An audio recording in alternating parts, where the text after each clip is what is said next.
Thank you. So our next speaker for the day is Mr. Suresh Kumar from ServiceNow. He is currently leading a technical writing team in ServiceNow India Development Center. He coaches, mentors, and offers professional development for a team of writers, and he's optimistic that everything can be done with determination. He's an advocate of the growth. I'm reading it because I have not met him and asked him all these questions, but I've just met him today. So he's an advocate of the growth mindset and ensures that all employees benefit from working in the organization. He is a team person, so he has a team at heart, the team's interest. He plays a role of modeling the ServiceNow development and innovation culture through the use of his integrity, transparency, and accountability skills that help in supporting diversity at workplace. He promotes an attitude of tolerance and inclusiveness in the team, and obviously a person also is having hobbies, and so he's an avid swimmer, a professional volleyball player, and in addition to being a motorbike enthusiast. Welcome, Suresh. Thank you so much. Check. Thank you. Thank you so much, Kiran Bhai. That's what I call a Burger King introduction. One Whopper after the other. So thank you so much. Thank you so much for the council members.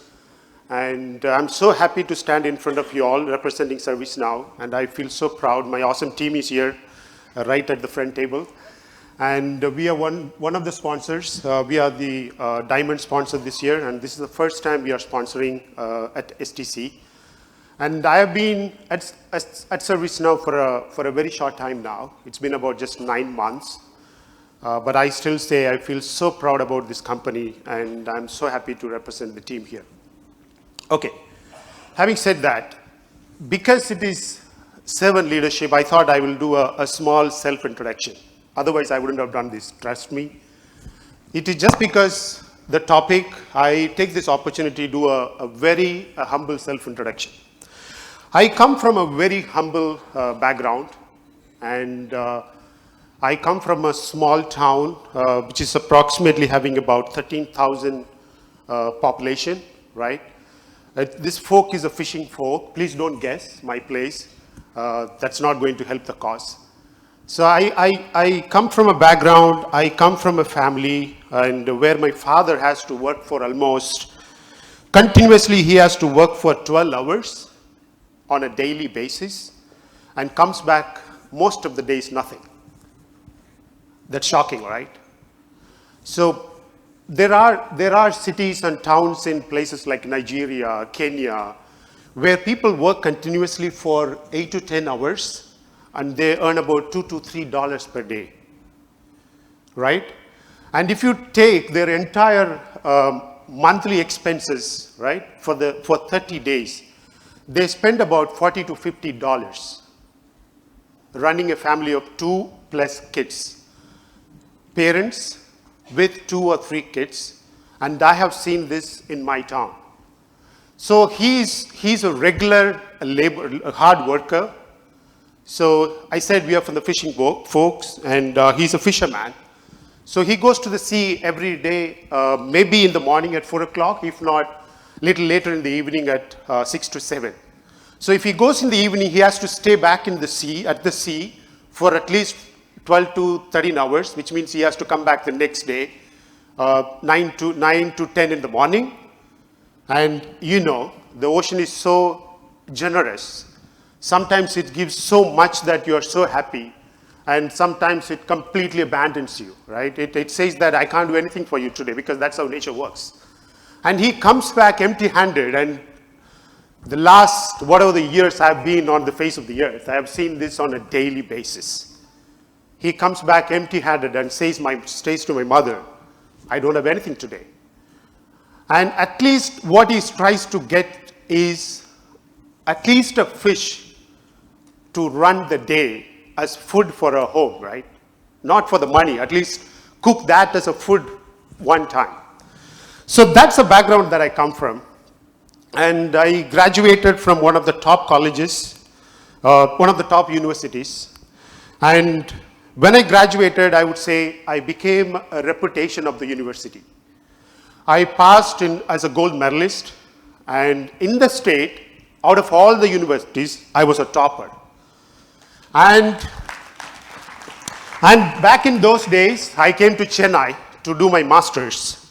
And this was based on the recommendation given by chancellor, vice chancellors in the university. Otherwise, I wouldn't have got that seat in that college. I'm very happy to say I'm from Loyola College, Chennai. And anybody there? Oh, okay, yeah, thank you. On the recommendation from vice chancellor, I joined Loyola College. I did my MS in physics, right? And right from my childhood days, because of this hardship that I've been going through, I wanted to do something. And my mom would ask me, what do you want to become? What do you want to become? And she never told me what you should become. So I didn't know what should I become, right? And when I completed my graduation, she told me, what do you want to become? And I said, it's a fishing folk, and I was the first generation graduate in my town. I'm the first one who completed a graduation in my town, in my entire family, and we are a Christian family, so there is something called a parish concept in the towns. So in the parish, they declared that Suresh Kumar, such and such person, son of this family, graduated in his college. So that's the kind of pride background that I come from, right? And then I was selected in Loyola College. There were like 15,000 students for the entire master degree in all the cadets. And in my MS Physics, 1,500 people applied. And even today, if you go to Loyola College, they would say only 26 seats are allowed per post-graduation in any cadet, in any stream. So we got through, 26 of us, and I studied. That's when I wanted to decide what I'm going to do. And I told my mom that I want to become an IAS officer, right? And that would be a proud moment for my town.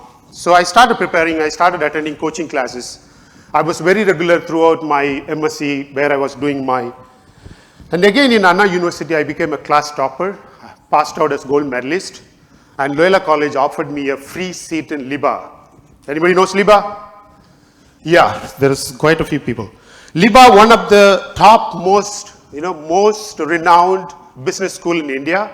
They are tied up with the XLRI in Calcutta. It's the same management.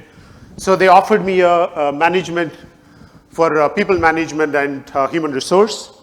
Today, if you go to LIBA, each semester will cost you about 3,50,000 rupees, each semester. And back in those days, I got this as a free seat. And why would I leave it? I know, of course, I want to become an IAS officer. I took it. I completed my management.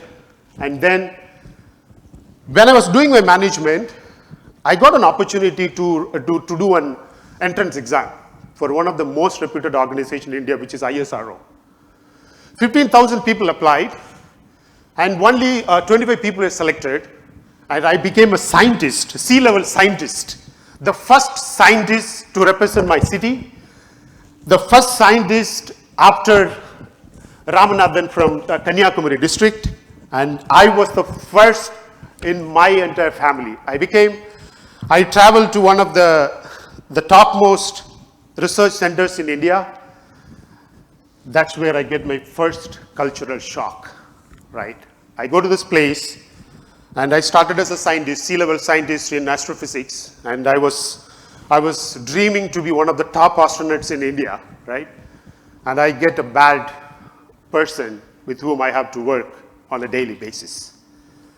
This person comes to me in the morning, and I have the regular routine of going to office at the early hours, right? 8:30, 9 o'clock, 9:30. And sometimes instead of 9:30, if I go at 10 o'clock, this person would call me and say, it's already 8:30. The schools have started. What do I have to do with schools, right? What do I have to do with schools? I'm here, I got up in the morning, I did my stuff, and I took my bag, and I'm here to study. So I had to join as a thesis. He's my thesis master. So I have to work with him to move up in the ladder to become one of the bigger scientists, right? I tried my best for 2 months.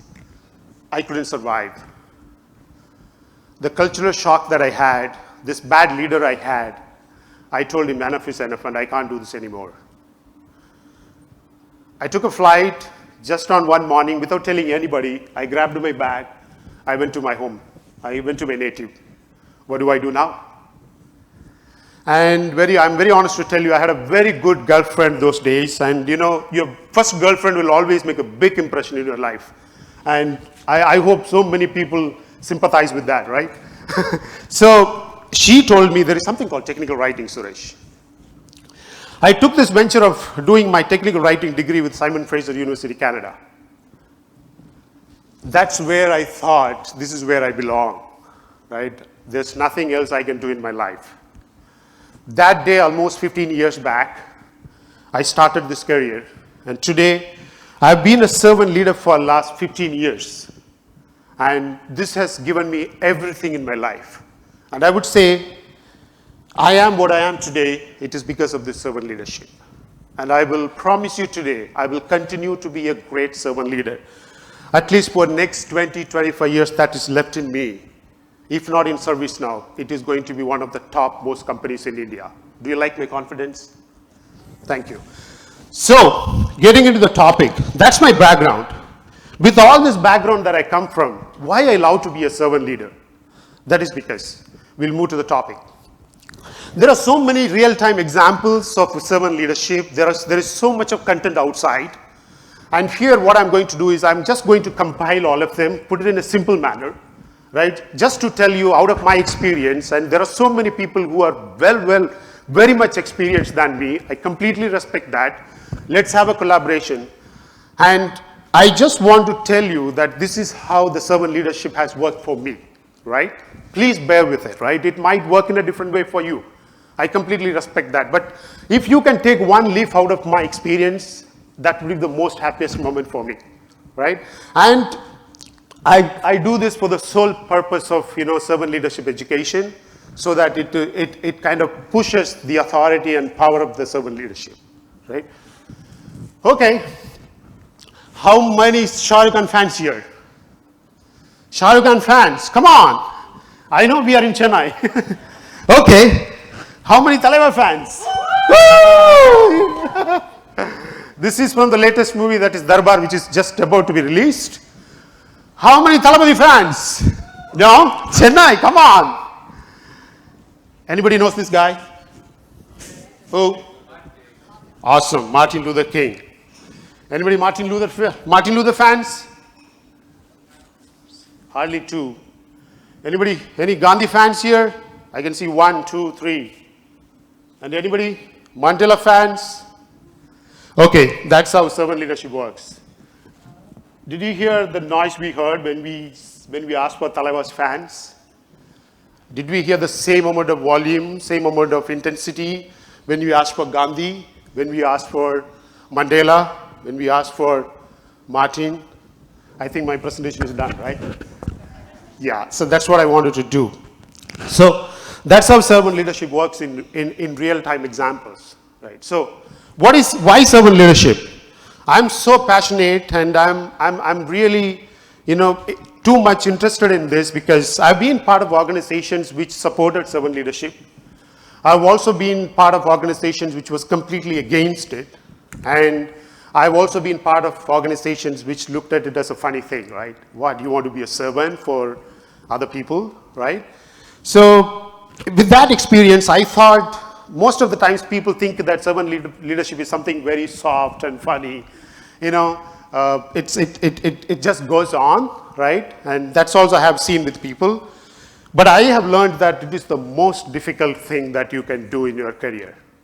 If somebody is looking for a very rewarding, challenging career, I'm not talking about leadership. Servant leadership is one of them, right? That's what I have learned. And I have did it myself. I have tried both, a different style of servant leadership or even other styles of servant leadership. What I have felt is servant leadership is the only leadership that is very sustainable on a longer run, right? I can be a different style of leader. I don't think that is sustainable. Why servant leadership is very sustainable, we will see through that, right? But in today's world, not many people recognize the fact of servant leadership and its capacities, but it's slightly growing. But especially in the IT industry, there is a huge gap. Right? That's where I thought that, you know, this technical writing community, where we take back a lot of experiences out of this conference, people can go back and relate when their leaders do something, they will be able to think through that whether it is a servant leadership style. If it is not, you can contribute. You can tell it in a positive way that, hey, you know what you're doing is not an appropriate style of leadership. Come on, come back to us. Take care of us. You know, you can have that positive conversation with your leader. A leader might be a good leader, but might not be a servant leader. So those are some of the qualities that I'm going to highlight here. So people in this crowd, if you're so passionate about your position, your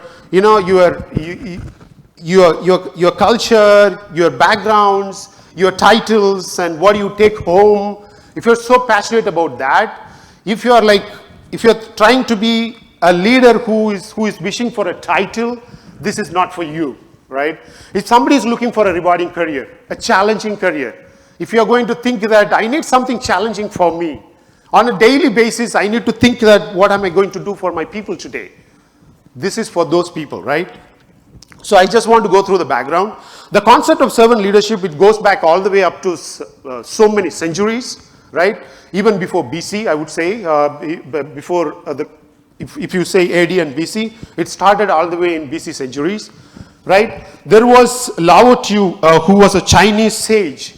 He says that the greatest leader forgets himself and attends to the development of others. And he has written a book where he says the servant leader, he's part of a group. You imagine your own team now. A servant leader is part of a group and they do a lot of activities. When they see the success, you will forget that that leader was there as part of the group.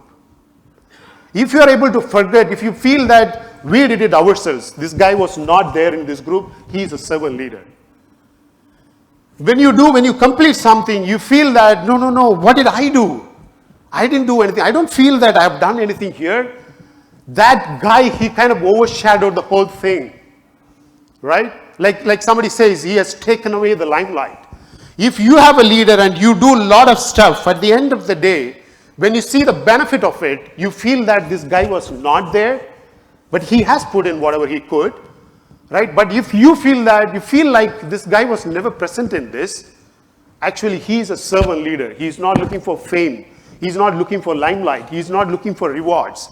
He's not looking for his growth, his money, right? He's not looking for his next steps. He's always thinking about what I can do for my people, my other leaders. So you might be wondering why we are taking this session for all the people who are not into leadership. It's a very boring topic, right? Servant leadership is a very boring. Who all think that it's a boring topic?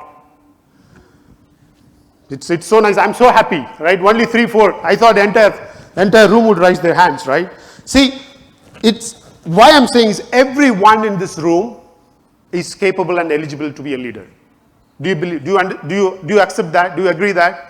Every person in this room can be a great leader.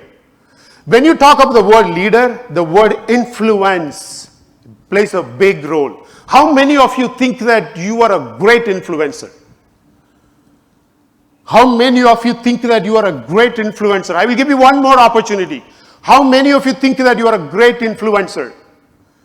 Trust me, guys, people who didn't raise your hands, you're absolutely wrong. I'm so sorry to be sound very rough here, right? People who didn't raise your hands, you're absolutely wrong. Every person in this room is a strong influencer in one or the other way. Do you agree to that? Every person in this room is a strong influencer in one or the other way. Just think of the moment a child is born. What happens? Just think of a moment a child is born. What happens? What is the first thing a child does? It's a form of influencing. We all have done that. Don't you think so? We all have done that. Any child who didn't cry? Okay. So every child that is born, the first thing it does is crying. Okay, by the way, a child is born with only 2 fears. Can anybody guess? Every human being, a child is born. I think even in other creatures. I don't know. I've not done that research. It might be true for even other creatures, but I know of human being. every child is born with only 2 fears. Can anybody guess? Sorry? Okay. Sorry? Hunger, okay. Light, okay, that's very good judgment. Sorry? Survival, okay. Okay, so the research industry, especially for pharmaceutics, especially medicine, people who have done very extensive research, they say every child that is born on the surface of the earth is afraid of 2 fears. One is the fear of falling. One is a fear of falling down. The child, when it is born, by instinct, naturally it has a fear of falling. The second is a fear of sound. A fear of sound. That's why every doctor in every hospital, the best doctor would say a child is born, it should cry. If it doesn't cry, there's something wrong because it is not having the fear of sound. It's not able to hear, right? Every child is born with only 2 fears. But just think of yourself. How many type of fears we have?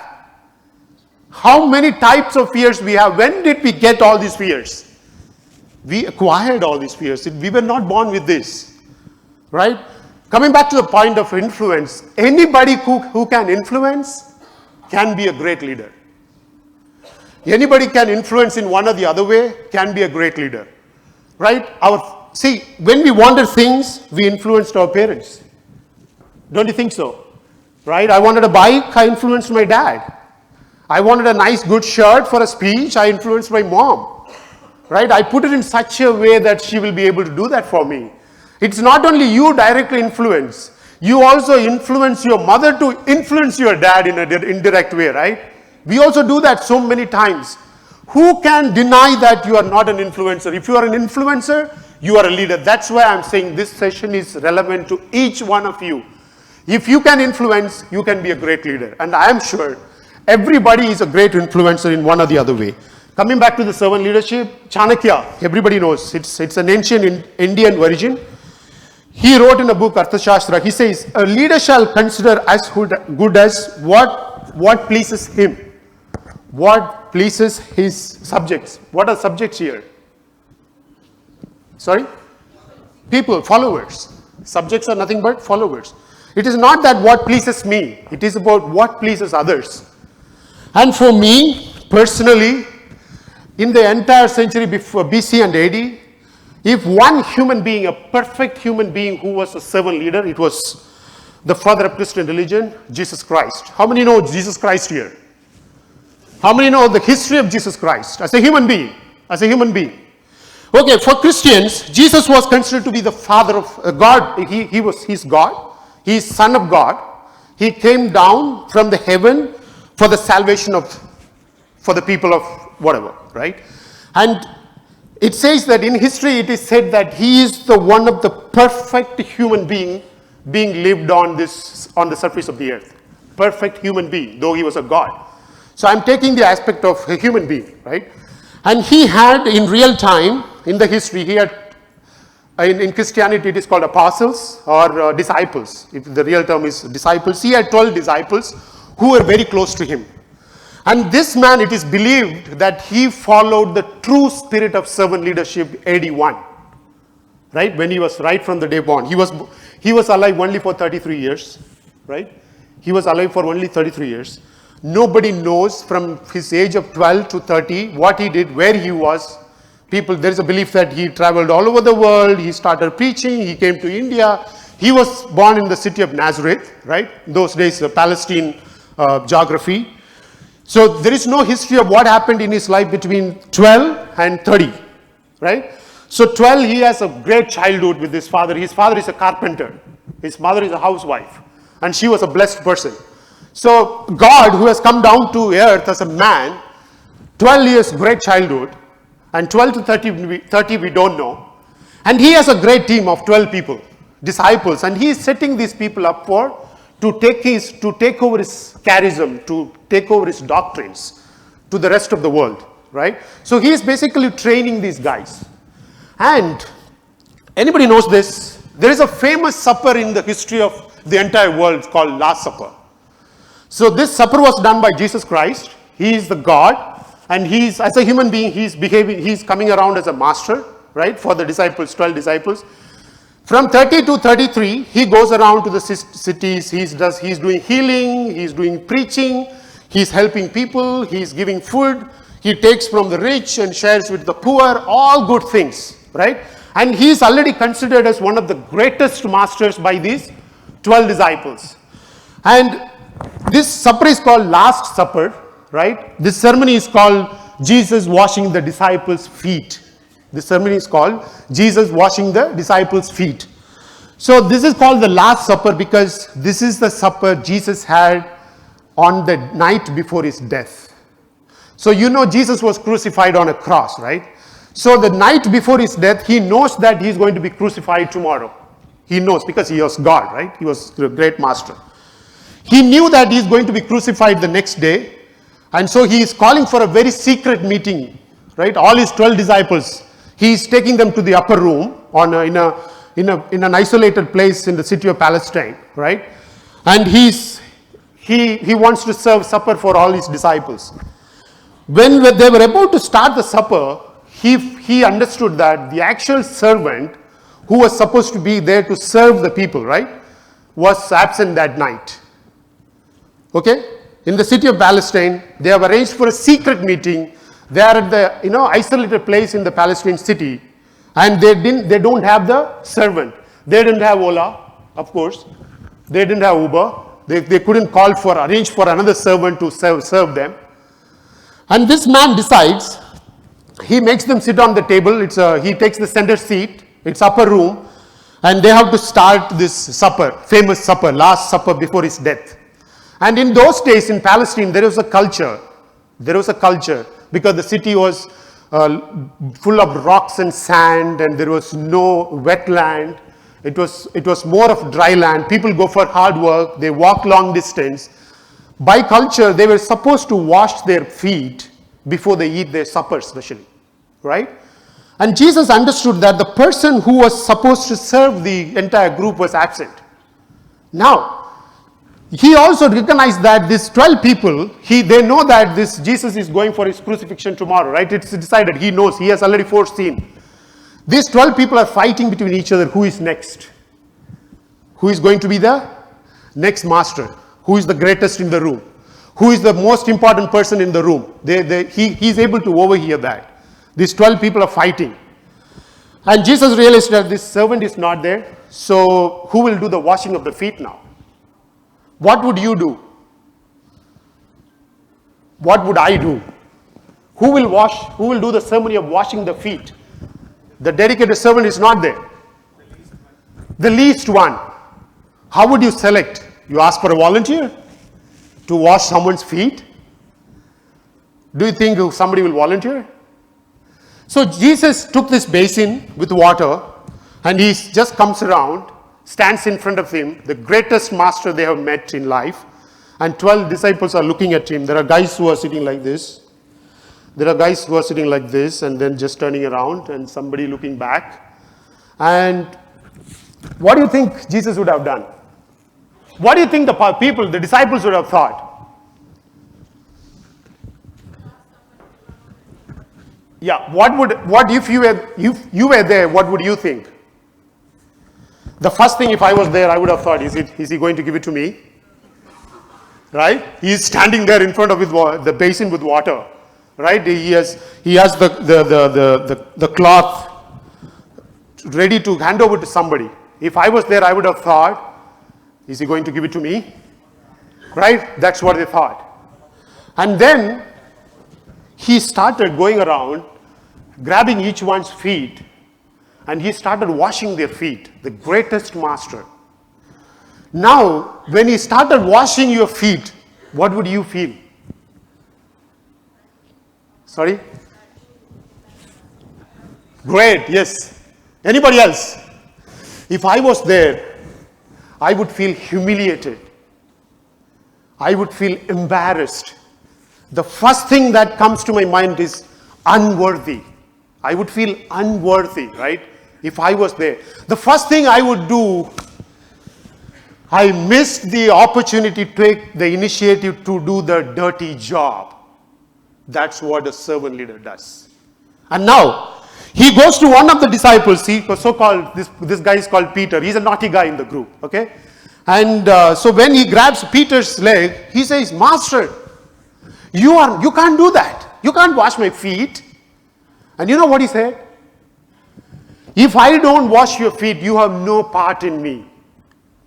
He says that if you don't allow me to serve you, you are not part of me. Because I have a mission. I'm a servant leader. You have to allow me to serve. Do you think all the 12 disciples were worthy of his service? Do you think so? Any guess? There were so many hands who said they knew Jesus, right? Any guess? Do you think all 12 people were worthy of his service? No. There was a guy called Judas. And when he was going to wash his leg, Jesus knows that this is the guy who is going to betray me tomorrow. Because of him, I will be crucified. Because Judas was already funded by the Pharisees and the Jews and the Sadducees who were against Jesus. This guy who has been already funded by them, and the mode was the next day evening when the crowd is there, this guy is supposed to go and kiss Jesus to identify Jesus. When he's washing his hand or leg, feet, Jesus knows I'm washing the feet of Judas. He is going to kiss me in tomorrow's crowd celebration. And because of him, I'm going to be crucified. And that will be the end of my life, right? I attain death. You know, that is the situation you can really test the commitment of a true servant leadership. And it is believed that he is the only person who was a God, also behaved as a master, started this servant leadership culture, right? Okay. Now, in the modern life, in the modern era, Greenleaf is considered as the father of the servant leadership. He is considered as the person who coined this term servant leadership. He was part of 38 years like AT&T, and he was more of a training and development person. And he also started a firm called Greenleaf, and he was a CEO and a founder. And he coined this term in 1970s, right? And he has numerous books that he has written on servant leadership. And post Greenleaf, these are the people like Larry Spears, James Artrey, and James Hunter. These were his followers, right? These were his followers who were like preaching this both at the corporate level as at the personal level, right? So I'm not going to read all of this. You can see these key terms: servant leadership, service of another, right? Dead to the another, in the service of another, work for another. Everything is for someone else, not for you, right? The definition of service, assistance, benefit, for whom? Not for you, for someone else, right?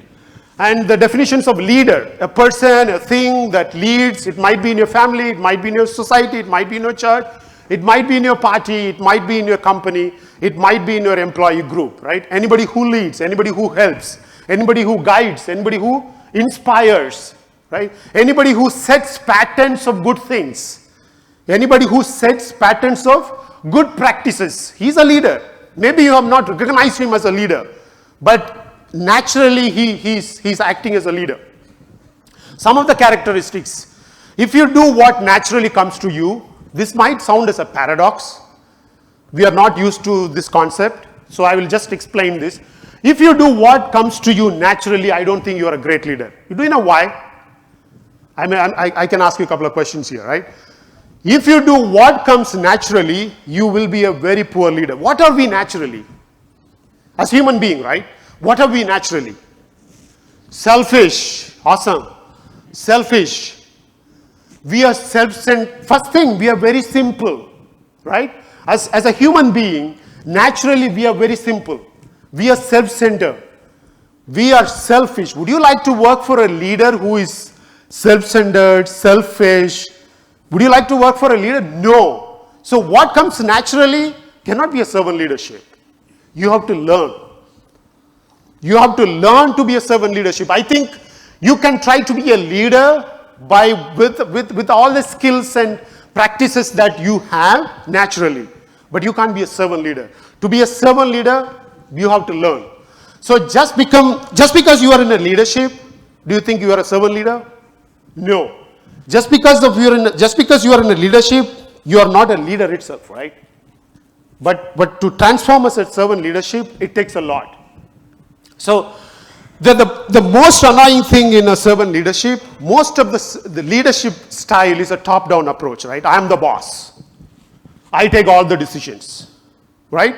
I finish my stuff and then I will let you know, right? That's the top-down approach. For example, if you take the company, the organization, then you say management, and then you say people in the hierarchy.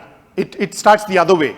People first, right? People first in the hierarchy triangle. People first, and then comes the management, the leadership, all CEOs, your VPs, SVPs, and then comes the organization. That is the approach of the servant leadership. In leadership, the top-down approach never succeeds. It fails. It fails, not just fails, it fails brutally. Right? This is where the picture of micromanagement, what I want to do, what do I get, like Prahlad was saying in the morning, what do I get, what do you get, what do we get, right? That approach it's a top-down approach. A leader, I always look, what am I going to get? So these are some of the top qualities of servant leadership. One is listen. We have one mouth but 2 ears, right? God had a reason. Talk less, listen more. Right? He didn't give it the other way. Many leaders tend to forget this concept. You spend 1 hour one-on-one with your employee. If your employee has to take 45 to 55 minutes to talk for the person's whatever, please allow it to happen. Maybe if you have something to talk and if you are not able to do that in your one-on-one, just do that quickly in a coffee break. But you have given the time for your employee. Listen. If you don't listen, you will fail. Allow your employees to express, right? And then empathizing. I always do this personally. I like this a lot. Look at people, separate people and work, right? Don't mix people and work. Look at people first, and then look at the work. People's background, people's history, right? What do they do in the morning, right? What are they occupied with? Maybe why do they come late? Why do they go a little early? Look at people first. The moment Walmart CEO, he says that, you take care of your people, they will take care of your customers. The organization will take care of itself. Right? It's a concept of servant leadership. Empathy, which is something very close to my heart, and accountability. Accountability, right? Sometimes this is misunderstood in servant leadership. So the leaders have to make it very clear what is accountability between employees. And there is honor of 7 habits. Honor of 7 habits. Tell the truth always, even if it is hurting. Tell the truth. Never miss to tell the truth. Treat others with dignity, self-respect. The person will respect others if you have self-respect, right? And then keep your word and your commitments. You say something, you should do it. And you can just go through those habits. And the 7 characteristics. So there are 3 paradigms. One is a leader should have a few servant characters. Servant leader should have a few leader characters. When these 2 aspects put together, it forms a few character set, right? So in a servant leadership, listening, empathy, healing, this is of a servant quality, right? Whatever it is, you are listening to them. You are not bypassing, you are not skipping, you are listening. You are trying to empathize with him. That is the servant part. The leader part, awareness. As a great leader should be aware of what is happening. You should persuade, right? You should be able to foresee things. You should have a good vision of what is going to happen. That is the actual leader skill. When these put together, you get this servant leader common qualities. Stewardship, right? Your commitment to the growth of people, not about the growth of yourself. You always think about the others, not you. So what it is not, many times servant leaders are misunderstood in any group, even in a mature group, even in the kind of kids group, or even at a top level. Servant leadership is always misunderstood. It is not that you let everyone to set your own agenda, right? A servant leader doesn't mean that people will tell me what to do. right? Because we are asking a servant leadership to be very humble, meek, right? Seek for opinion, listen to others, be nice to. When you be all that, people will start dictating, right? But that's not servant leadership. It's not that what people tell you to do. You still have your opinion. You do all the dirty work. No. You do all the dirty work because you are a servant leader, because Jesus did, or because someone else did. No. It's not that because you do all the dirty work, you are a servant leader. No. It's not that you don't lead strong. You have to still lead strong. You have to tell people, hey, no, that's not how it is. When the moment you are not able to do, you lose you have the servant part, but you lose the leader part, right? So don't get into that trap. Yeah, it's not that you have to be available 24/7. Some servant leaders are specifically, expected to do this. So there are some paradoxes in our real life. On a daily basis, we see this. As a servant leader, you should be great enough to be without pride, right? You should be great. That doesn't mean that you are going to get into a trap of pride, being pride. And you should be planned enough to spontaneous. You should be compassionate, right? To be very disciplined. These are the paradoxes as a servant leader you should have. Examples of balance, right? See, when you do something, the team gets the credit. When something good happens, the team gets the credit. When something goes wrong, who gets the credit? There's no credit. Something goes wrong, I take the blame. The leader takes the blame. Like what happened in the recent ISRO satellite launch, right? It was all happening. Everybody was in front. Everybody was celebrating. There were street celebrations happening. The team members are all in front. Hey, this is going to happen. We are going to celebrate the success, and it failed. Who was in front of the press? Not even a single team member. Who was in front? The leader. He said that, sorry, we couldn't do it. And everybody today, everybody in India knows who failed that mission. Not by individual team members. The leader failed the mission. But did he fail the mission? No. That's where he succeeded. From my personal experience, I would say that's where he proved that he's a great leader. So these are some of the other paradoxes. You can go through these when you have access to the slides. And some of the examples, these are some of the top 10 companies in the world who follow servant leadership. And they are there as top companies for the reason, right? These leaders were leading from the front, and they were able to bring up these companies to a greater success. And these are some of the individuals. We covered these, and these are some of the great servant leader examples in the world. And these are some corporate examples, except Nelson Mandela. So the Sam Walton, he's the corporate CEO, and he's the one who said that you take care of your employees, they will take care of your customers, and the company will take care of itself, right? You don't have to do anything. And Herb Taylor, Herb, he was one of the greatest CEO. On one of the Thanksgiving Day, he was loading stuff in the truck for his employees. That is what a great servant leader, right? It's not that I stand behind and then say, hey guys, why don't you load this on the truck? Right? That might be a part of a leadership curriculum, but not as part of a servant leadership curriculum. These are some of the traditional leaders. I don't know if you're able to follow the font, but yeah, some of the traditional leaders were collaborative leaders. There's one important slide that I want to. This is an average leader's day, right? A great leaders, what they do at 7, when do they get up, when do they wake up from their bed, how many hours they spend on emails, how many hours they spend for people, how many hours they spend for learning, reading. These are habits. And they have, the important one is the average leader also, he has 12 interruptions in a day. 12 interruptions, at least 12 interruptions. He can do a self-evaluation that he's a great leader. He has to be at least 6 years in a company. I know it takes a lot, right? It's not that easy.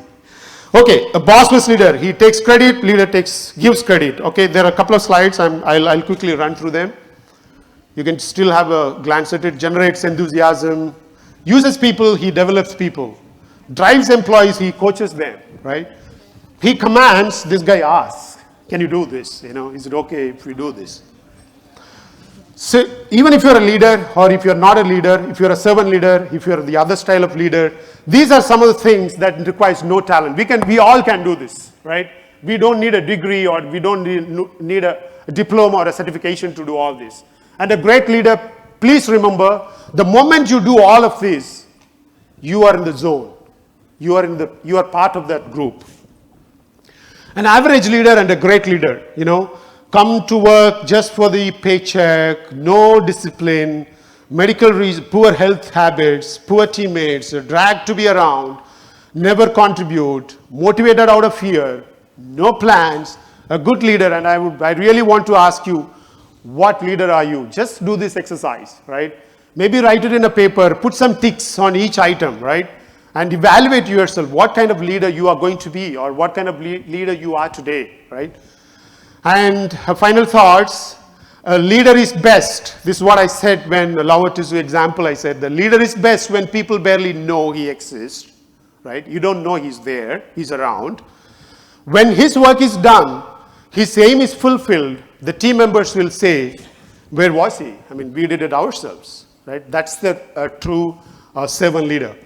And my final thoughts, no one has learned the meaning of life, right? I have never learned the meaning of life until I surrender my ego to the service of others.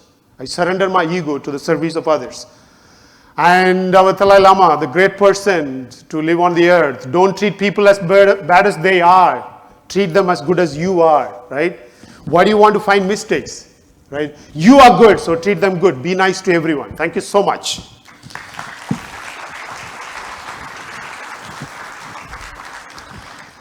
Any questions? Thank you. Any questions? We'll quickly take 2 questions.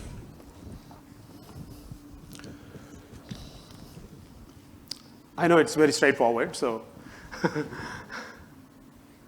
No? So I request. Yeah, there's a question there. Yeah, thank you. Okay. We'll finish it fast. I know I'm standing between you and your lunch, right? I didn't choose to do that, so sorry.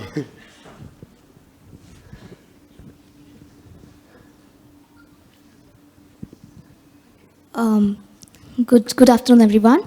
So I just have one question, that while following the principle of service leadership, is it possible by the team to be for the team to perceive you as a weak leader?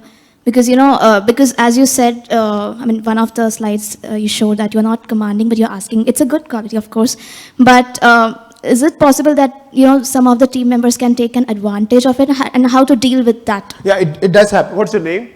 Snehal. Snehal. So thank you so much for the question. It does happen in most of, I would say, 90% of workplaces.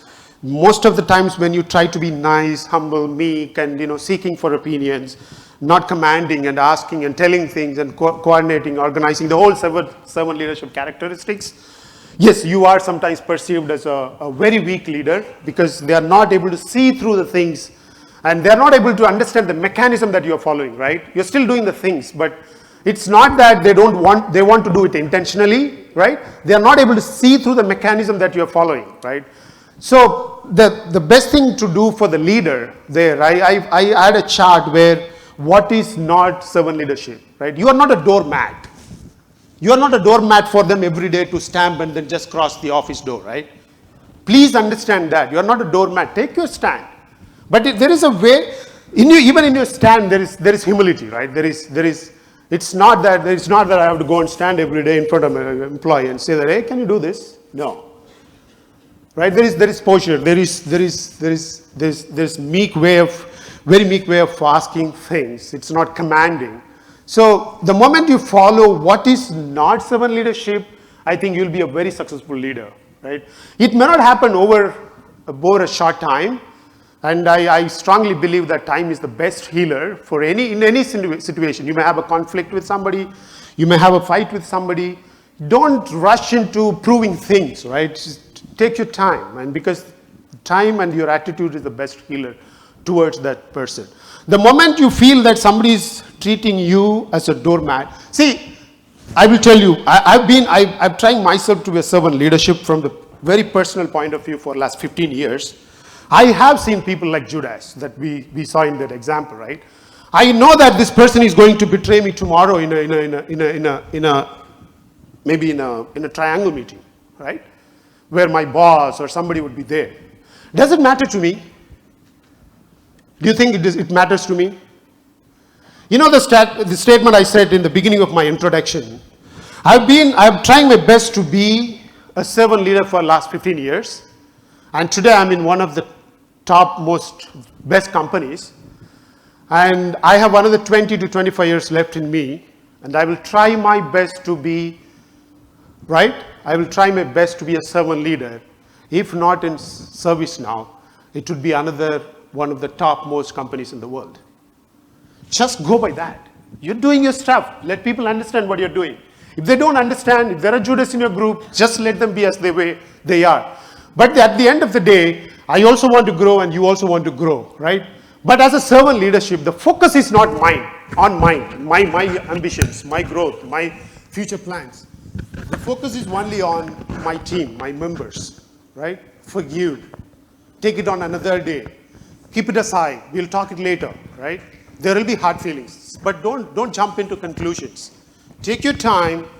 Time is the best healer, and you will be perceived as a great leader. Thank you so much. Thank you. Thank you so much. Thank you, Suresh, for such an insightful session. I request Nidhi to come and give away the mementos.